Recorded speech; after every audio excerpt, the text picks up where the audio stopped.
Matthew 5:3. Blessed are those who are spiritually needy. The kingdom of heaven belongs to them.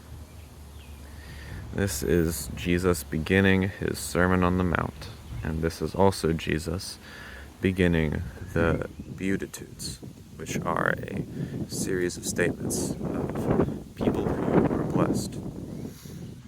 And Jesus says that he starts out with, blessed are those who are spiritually needy, or as many translations say, poor in spirit. And poor in spirit simply means to be spiritually needy. Because if you are poor physically, that means you have physical needs. You may not have food, you may not have water, clothing, shelter. But if you're poor in spirit, then you are lacking in spiritual needs, whether that be faith, whether that be hope in God, whether that be integrity, whether that be in love, peace, joy, whatever it may be. But really, it's more than just having spiritual need, because Jesus says, theirs is the kingdom of heaven. If it was only those who had spiritual needs who were blessed, then every single person would have the kingdom of heaven, because every single person is spiritually needy. Whether we like to admit it or not, whether you believe it or not, every person is in spiritual need, a desperate spiritual need to be more connected with God. And Jesus says, those who are spiritually needy, the kingdom of heaven belongs to them. Theirs is the kingdom of heaven. So what he means is something a little more.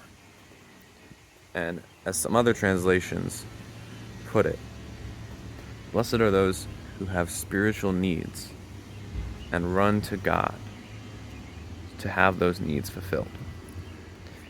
That's not an exact word for word of any other translation, I believe, but it's a summary of what they say.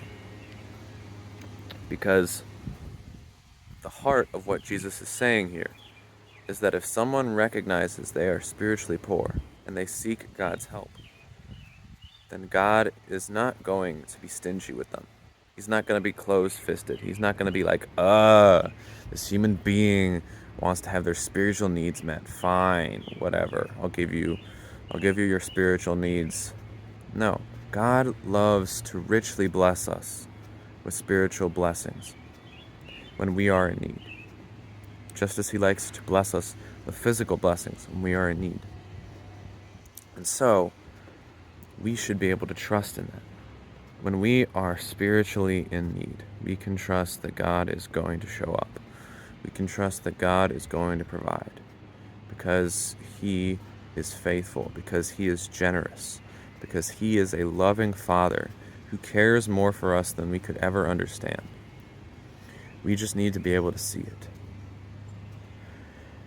And remember that Jesus has promised through this verse that if you are seeking God to fulfill your spiritual needs, the kingdom of heaven belongs to you. The kingdom of heaven belongs to those who recognize that they are spiritually in need and turn to God and say, God, you are the only one who can meet my spiritual needs. So please help me. Because God will pour out his blessing on you. And he will grant you the gift of the kingdom of heaven.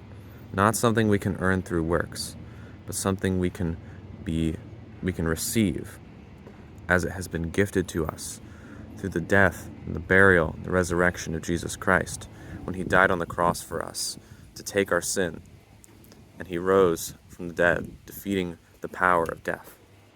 If you want to accept that for the first time today, you can pray this prayer with me.